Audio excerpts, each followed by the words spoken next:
Welcome to the Side Hustle to Small Business podcast powered by Hiscox. I'm your host, Sanjay Parekh.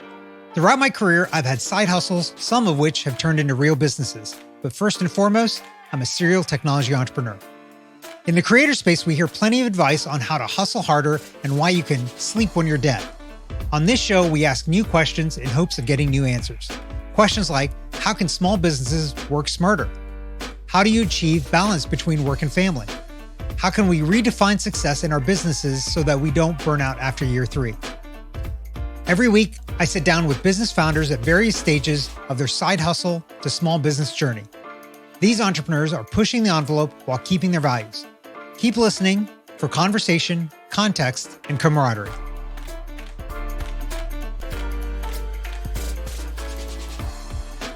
Today's guest is William Warren, the founder and CEO of The Sketch Effect, a visual communications business based in Atlanta. Using visual communications such as whiteboard and graphic animation, William and his team help organizations make their messaging more effective and engaging. William, welcome to the show. Hey, thanks for having me. Looking forward to our conversation.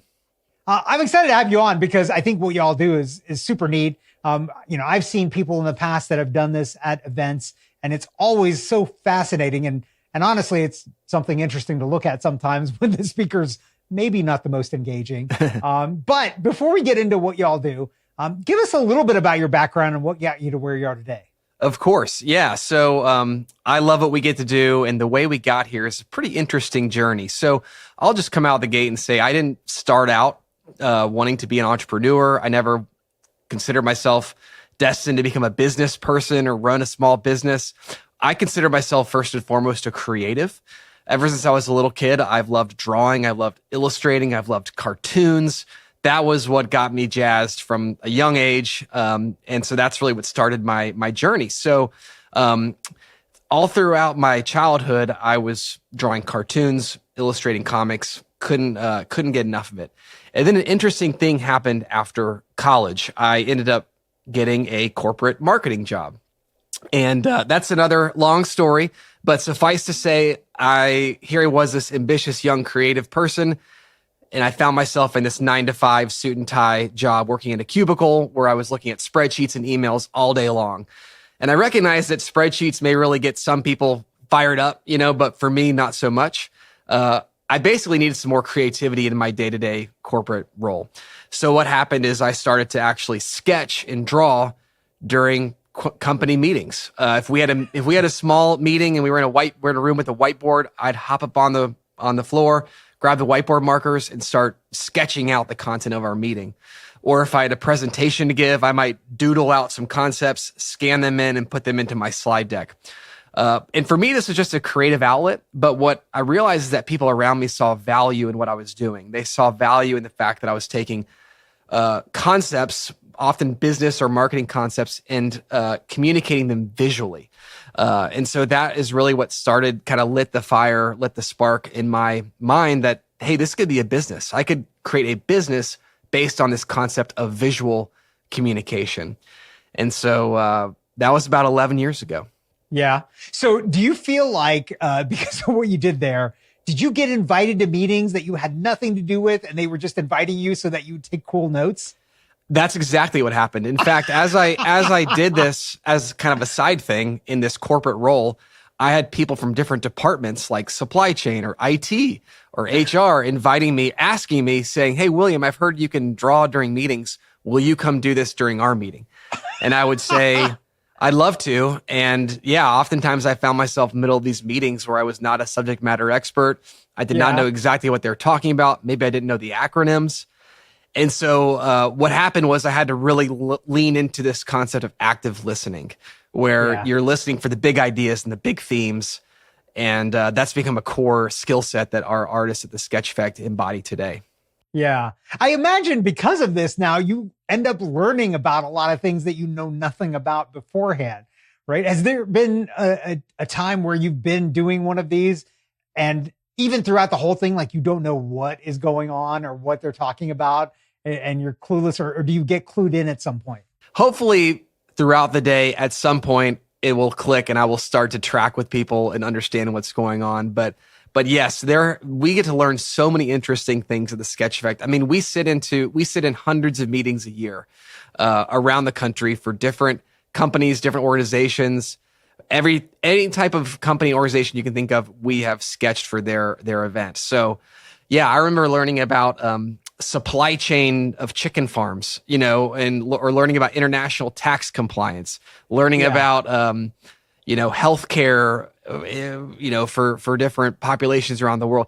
Any topic you can think of, we've sketched for it. So it's quite a benefit of getting to do what we do, is that we get to learn about a lot of things. Yeah.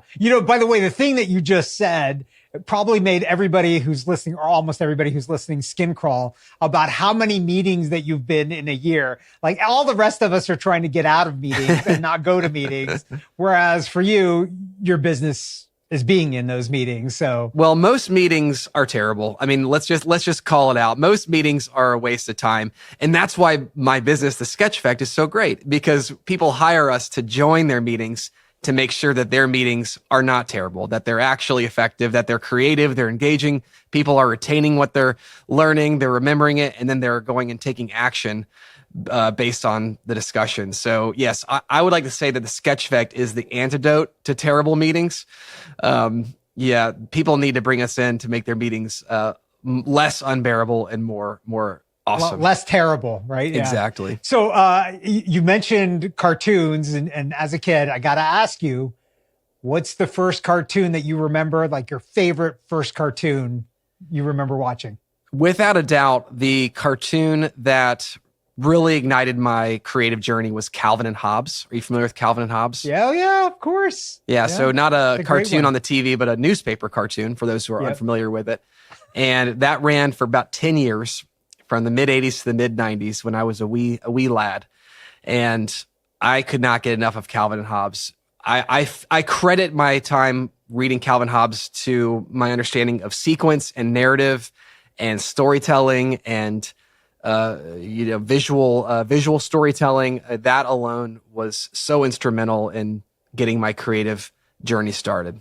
Yeah, you realize about half of our listeners just were like, what's a newspaper? Exactly. They still exist, and I'm pretty sure they still do comics in the newspaper. I don't know how often they do it nowadays, because honestly, I don't have a newspaper either anymore. But so was this the first, so starting the Sketch Effect, was this the first time you've done anything entrepreneurial, or did you do something as a kid or somewhere before this that was entrepreneurial, or any entrepreneurs in the family? Not in the traditional sense. I had done some freelancing work, some freelance cartooning work before I'd started the Sketch Effect, but I would not consider it a business. I mean, it was a business in a sense, but it was not a business in terms of, there was no processes, there were no other team members, there was no active sales.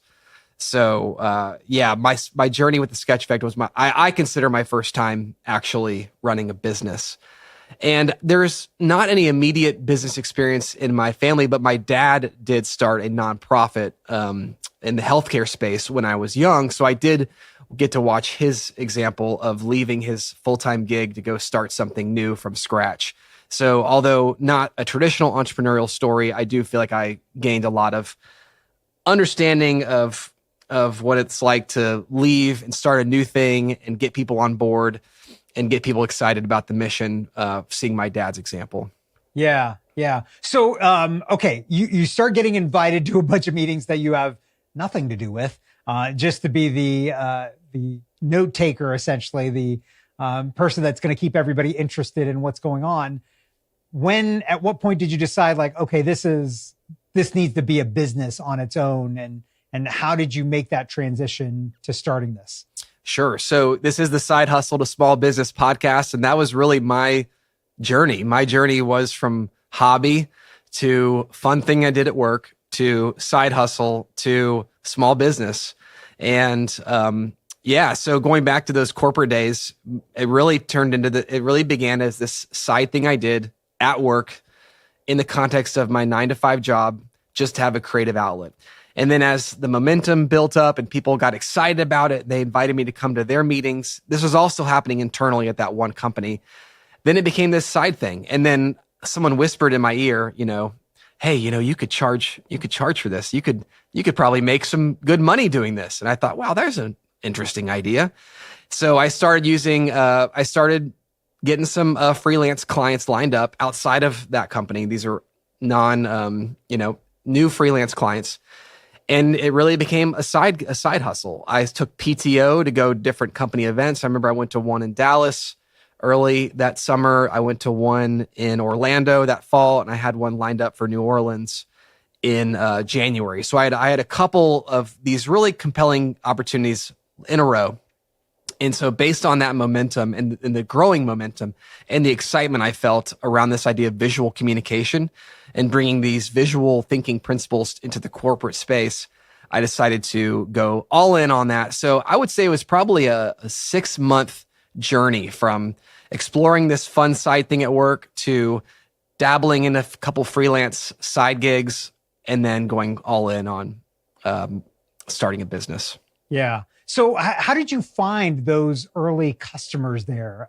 Because, I mean, obviously the company you were at, that was easy because you worked there and there was word of mouth internally. But how about those new folks that didn't necessarily know you? Great question. So one of my first experiences doing this sketching thing, which we call graphic recording, that's the actual product name, but you can call it visual note taking, you can call it live sketching, you can call it whatever you want. You call it doodling in meetings. I don't care what you call it. But my first time doing it was actually for a sponsor event at the company that I was working at. So they were the title sponsor of a leadership summit. And so I actually went to that to do the sketch notes at that event. And so that was a public event and they were shared out after the fact. And just some people saw it and they said, hey, this is cool. And they reached out. And so that's how the first few opportunities came in. There was also some word of mouth. People who saw what I did but didn't work at the organization, but maybe was a vendor or a partner or an agency partner, saw the work I was doing and asked me to come do it for them as well. So it was this combination of just some kind of viral exposure along with some word of mouth. And it was just a few opportunities. It wasn't a lot. It was maybe, like I said, maybe one a month, one every couple of months for the first few months. And it just built from there. Yeah, that's awesome. So, okay. So you started building this and then at some point decided to make the leap and go kind of all in. Anything that made you nervous when you made that leap? What was that? Plenty of things made me nervous. And that's the beauty of hindsight is at the time I was nervous, but didn't really, I was like, let's go. Like, I'm excited about it, but too dumb to realize maybe too ignorant of all the pain and anguish that was coming my way. Oh yeah. No, I'm just kidding. It's been a great journey, but no, I do think there was a little bit of like naivete, like, oh, I can do business. How hard can it be? And so I think that for entrepreneurs, especially those that are starting out, it's this interesting blend. You gotta be willing to take risks. You gotta be a little bit ignorant of what you're getting into, but you mostly have to just be passionate about the idea. And so I was super passionate about the idea. And so, yeah, there were a ton of things that made me nervous, a ton of obstacles that I faced right away, but I was fired about the idea. I was willing to work hard. My wife was fully employed, so I got on her health insurance. So that was helpful as well. Of course, getting, those basic needs taken care of. But yeah, I mean, I think one thing that I was nervous about, which in hindsight is really dumb, is I was nervous about what people were going to think about me. I think as entrepreneurs, we think everybody's thinking about us all the time, and they're really not, And so when I left that company and I started my business, I wanted to come out with a splash, have a great website and have a team and hire people and grow really fast to prove that I was a great business owner. And so I think in hindsight, if I were to go back, I would be less concerned about the optics of my business and more concerned about just getting the basics right and just doing an excellent job with the opportunities that I was provided. Yeah, that is probably one of the things that entrepreneurs think about, like, oh, and honestly, most people don't think about you until you get right. to a certain size. Right. And then they're thinking about you and talking about you and whatever. Exactly. But most of the times they're generally not. Yep. So as you were growing this thing, so it starts out with just you, I take it. And then eventually you have a team. So how did that look for you? Because, now it's getting other people. Now it's not just relying on your skill, but it's relying on other people's skills. So how do you think about that and finding the right person? Because it's a really specific skill set, right? Like we talked about active listening and like all of these things. It's not like you could just throw a rock outside and find somebody off the street that can do this. And that is willing to go to hundreds of meetings a year. Right. So how do you think about that? And how do you find those people that are a good fit for you? Great question. So let me first begin with the decision to grow or decision to hire. And that really comes down to three things that happened. One is from the get-go, I knew I wanted to create more than just a great lifestyle business for myself. I knew I wanted to build a culture and build a team. That was one thing that really inspired me, was this notion of, hey, I can create my own company culture. I can grow my own team. So from day one, I never wanted it to be the William Warren show. I wanted it to be the Sketch Effect. So that's one thing from a philosophical standpoint that informed my decision to grow and to hire. The second thing is a very practical matter, which is that I had a client who reached out and wanted us to have multiple sketch artists in multiple breakout sessions sketching at the same time. So, although I wish I could duplicate myself like in Harry Potter, it's unfortunately impossible. So I was forced to go out and find other artists and other people who could do what I was doing. And that was pretty early on. So I reached out to some creative people I knew and I said, hey, I'm doing this new thing. It's this like sketching during meetings. You seem like a smart person. You seem like a sharp person. You're creative. You want to try it out. And, there was a couple of misses early on, but one of the very first people I reached out to was a guy named Jai, who is still on our team to this day. So that was, 11 years ago. And so that was really cool, just reaching out of the blue and saying, hey, let's try this together. And then the third thing that happened was my wife informed me that we were expecting our first child and that my 80 to 90 hour work weeks was not sustainable as our family grew. So I had a 9-month countdown clock to really grow our team and scale up what we were doing. So those three things really informed my decision to grow and to scale. Now, to go to your hiring question, how do we find these people? I'm still figuring that out, to be honest with you. I mean, what's interesting about being a graphic recorder or a sketch note artist is that there's really not one blueprint for what makes a successful live sketch artist. We've had people that come from the world of comics, kind of like my background, that are very effective at it. We've had people that have come from being industrial designers and, product designers that have been effective at it. We've had people that have come from the graffiti and street art space that are exceptionally good at it. What we look for is someone who is an excellent listener, first of all, that they can understand content, they can synthesize it, they can point out what the big ideas are. We look for basic creative ability. We're not looking for Rembrandts or, Vincent van Goghs. We're just looking for people that can draw a concept quickly, and confidently.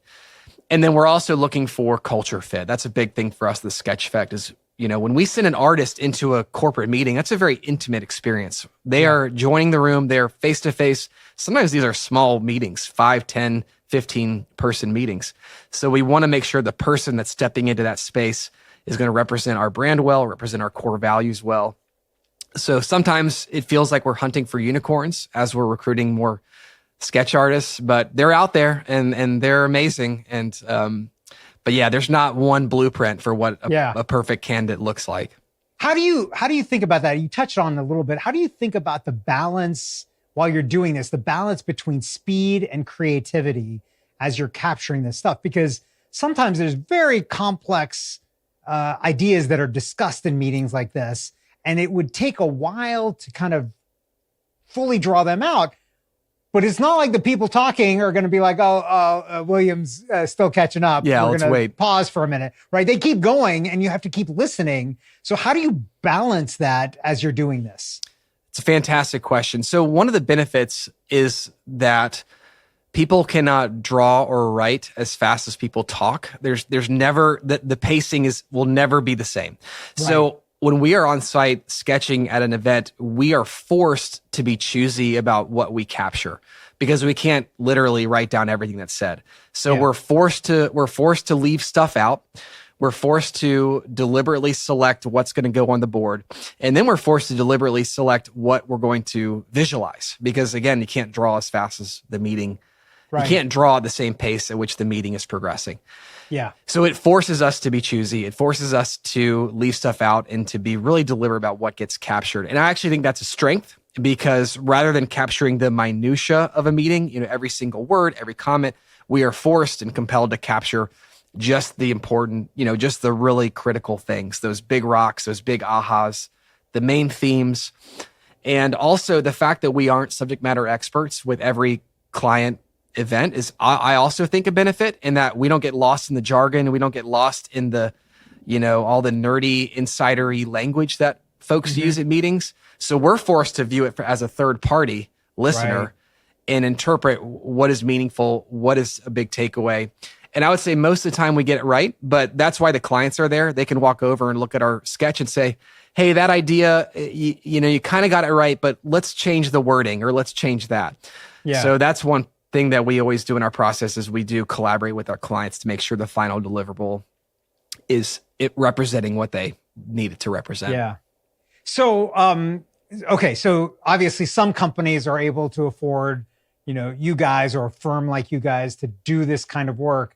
But a lot of the people that are listening to this podcast may not be of the size and ability to be able to afford somebody to come in and listen to them, talk about whatever topic it is. So is there some advice that you have or some way that you think folks like that should think about kind of implementing sketching or visual communication in those meetings so that they can better engage their employees for success there? Of course. So we are massive advocates of visual thinking in general. We're professional visual thinkers. So yeah, for the clients that have the budget and want to hire a professional visualization person to join their meeting, that's great. Like, let's do it. But you're right. For those meetings that, where it doesn't make sense to bring in an artist, we encourage just introducing visual learning into that experience, whatever that looks like. Because, the science shows that of all the main channels of human learning, which is verbal, auditory, kinesthetic, and visual is by far the most powerful when it comes to comprehension of ideas, retention of ideas, and then actionability of ideas. So yeah, we encourage people to start small, use your whiteboard. When you're on the whiteboard, use multiple colors, learn the basics of visualization. If you're talking about some theoretical concept like customers and ROI and whatever, make it visible, draw it on the board, visualize your customer, draw a picture of their face. It doesn't have to be any beautiful work of art, but just a simple act of personifying someone that you're talking about, whether it's a customer or a stakeholder or investor or a teammate, that helps connect your brain to the idea, makes it more tangible. And then you can do things like draw together where you get a big flip chart out or a big, sheet of paper and everyone grabs markers and you start visualizing together, and seeing how things connect. There's a ton of ways to start using visualization techniques in a meeting, in a corporate context. It doesn't require professional. Of course, we would love to be there in a professional context to do it for you. But just grab a whiteboard marker and get started. Yeah. Do you have a favorite story of, some client where it went either really well or it was a dumpster fire? Like, do you have a story like that you always think about when you're talking about the things that you do? Good question. I'm actually more interested in the dumpster fire. Yeah, the dumpster fire story. I'm trying to think of it. The only times that it really becomes a dumpster fire is when there's a misalignment of expectations. Yeah. Where either a misalignment of expectations around the agenda, where the client says, hey, this is our agenda and it's going to be this, this, and this. And then we step in and the agenda totally changes and they're not doing the panel discussion or they're not doing the plenary session. They're not doing the breakout. They're doing something completely different and they still expect us to do the same service. So that's that's kind of a scope and planning matter. Yeah. But also when a client assumes that because, or assumes that we will, read their minds a little bit. Right. It's kind of hard to articulate what I mean by that, but there are some clients, very few, I'm talking like less than 1% of our clients who think that not only can we listen, not only can we draw, not only can we stand on our feet for 8 hours, we can also read their minds. What we do is really amazing and almost magical, but there is a limit. Right. And so those are just the two anecdotes of times when it starts to go off the rails. Yeah, it's hard when you don't know the subject that you're talking about or writing about or drawing about, to be able to make that kind of leap. And so you're really reliant on kind of what you hear. Exactly. Yeah, we're relying on what we can hear in the room, what discussions are going on. Now, I will say what's interesting, we have been in some meetings where the discussion itself goes off the rails, where people get angry at each other, or, tensions build. And then all of a sudden, as the artists in the room, we're kind of like, what should we do? Should we capture all of this vitriol, or all the angst that they have towards the CEO, or angst they have towards the board? And normally, of course, part of our what we look for with our artists is our people skills, right. Emotional intelligence. So in those situations, what we do is we go up to our point of contact and we say, hey, how would you like us to handle this? And sometimes they'll say, keep sketching, capture this. Other times they'll say, let's just wait until it simmers down. Right. But yeah, usually we're pretty good at reading the room and discerning what is the best path forward. Yeah. Interesting. Okay. Let's change gears a little bit. You mentioned, starting this and then having a first kid. So let's talk about balancing running a business and family life and personal life. How do you think about that? How do you handle that for yourself?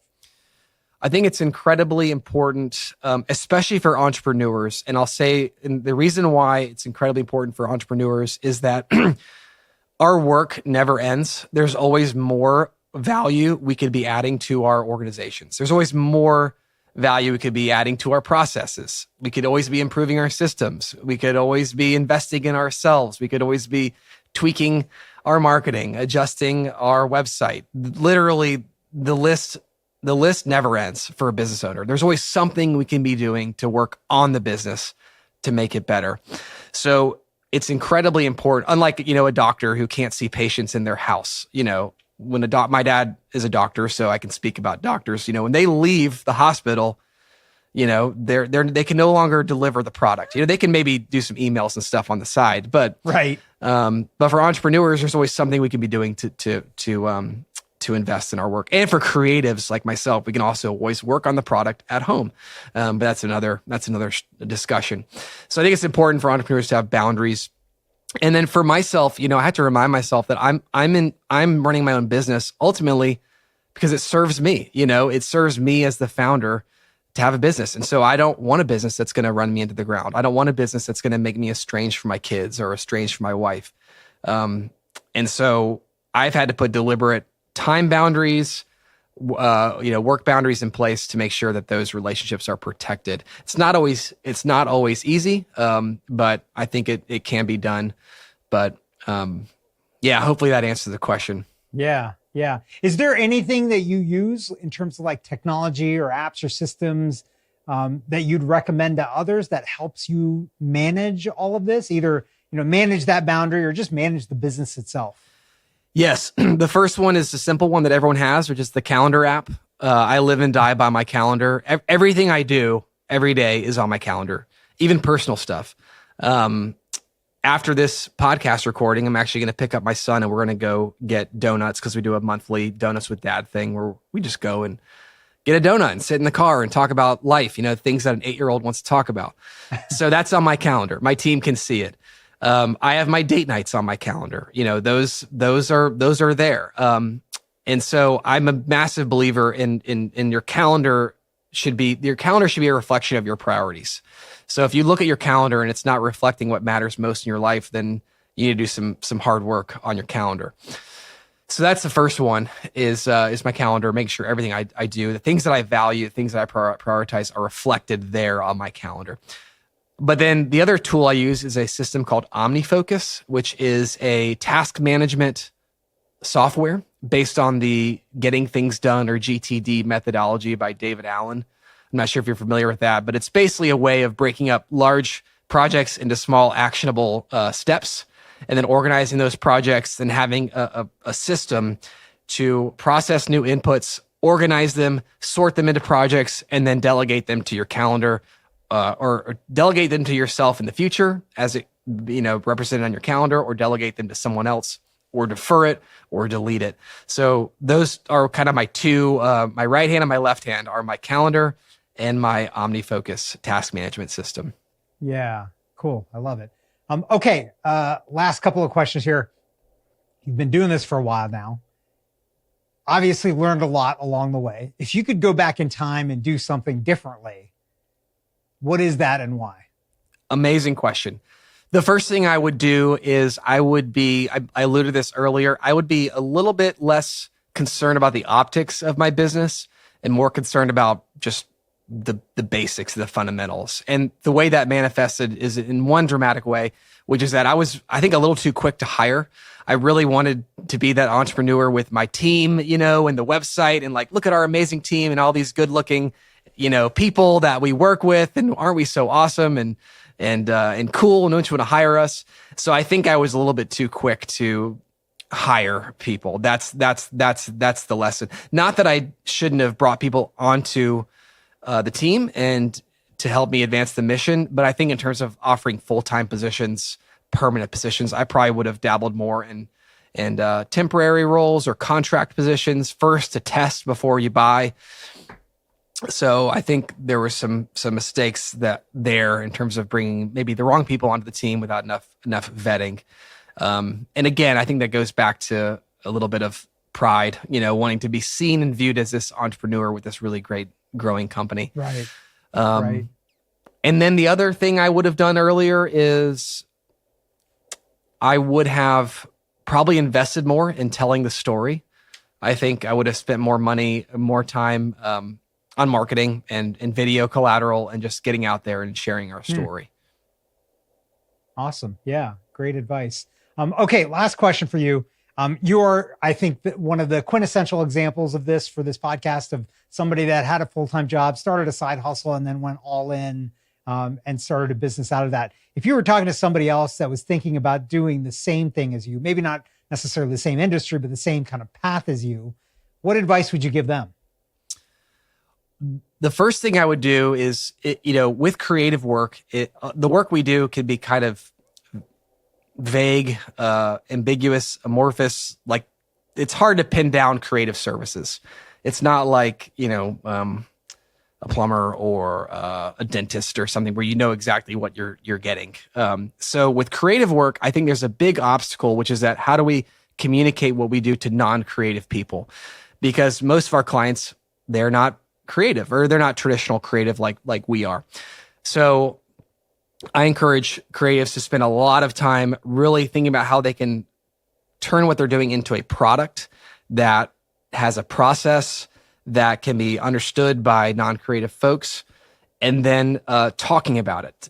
This is our blah, blah, blah product, and this is our 5-step process. That kind of language helps non-creative people wrap their brain around what they're buying, because, creative services, good ones, are not cheap. So it needs to be communicated in a way that communicates the value, communicates the problems that it's going to solve, the pain points it's going to alleviate. I think a lot of creatives, we know what we do, we know it's awesome, and we're ready to do it for people, but we don't do a good job of communicating why it's valuable, the process that you will take, and why somebody needs to invest in it. Yeah, great. I love it.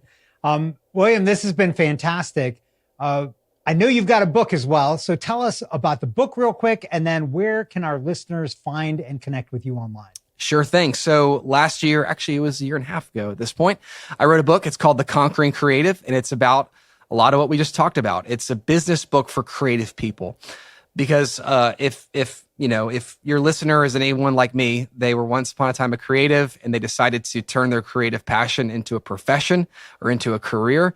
And that can be a tough journey, going from doing something you love, something you're good at, and then all of a sudden wanting to make money from it and turn it into a sustainable business. So I wrote a book distilling 10 years, actually I think it was more like 8 or 9 years of lessons learned into 9 key lessons, or 9 shifts rather, around everything from finance to sales to self-care, you name it.